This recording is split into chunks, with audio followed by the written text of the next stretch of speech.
How IU become an inspiration of today's generation of aspiring idols and actors. In a 2011 interview with IU, she spoke candidly about living in poverty leading up to her debut as a singer on a recording of the KBS show Win Win on December 13. She shares that for a year she had to share a room with three family members, saying, because my parents both had to work, I had to live with my grandmother away from my parents. In this tiny room, I lived with my grandmother, cousin, and brother. It was always cold and we never had enough to eat. Now IU is seen as a multi-talented all-rounder in K-pop plus acting. She's respected not just as a singer but also a songwriter, performer, and actress. Her music appeals across generations of people who discovered her early in the 2010s, and newer K-pop fans still listen to her, giving her a rare longevity in popularity. She's known for her emotional, relatable songs and distinctive voice, which often lets her connect deeply with listeners. Before becoming Korea's nation's sweetheart, she went through years of hardship, rejection, and financial instability. Her journey resonates today because she wasn't the typical perfect trainee.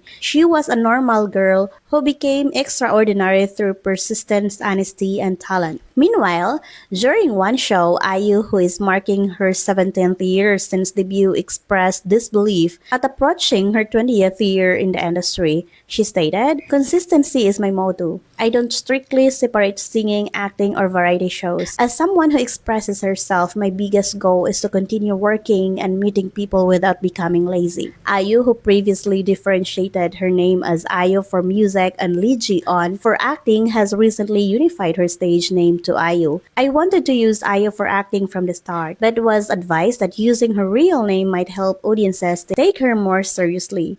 IU mentioned that fans have noticed she seems more relaxed lately. She explained, "I seem to be less defensive than before. What's the point of living like that forever? Now that I've spent more time as IU, I wonder who I'm being cautious for in front of the camera." Reflecting on her past, IU admitted, "I used to push myself hard to hide my vulnerability and pretended to be tough. I even self-hypnotized myself to be indifferent. Now I think it's just part of growing older. If you can't recognize your vulnerability, you can't recognize your strength either. I believe that because I'm a vulnerable person, I can be strong at certain moments."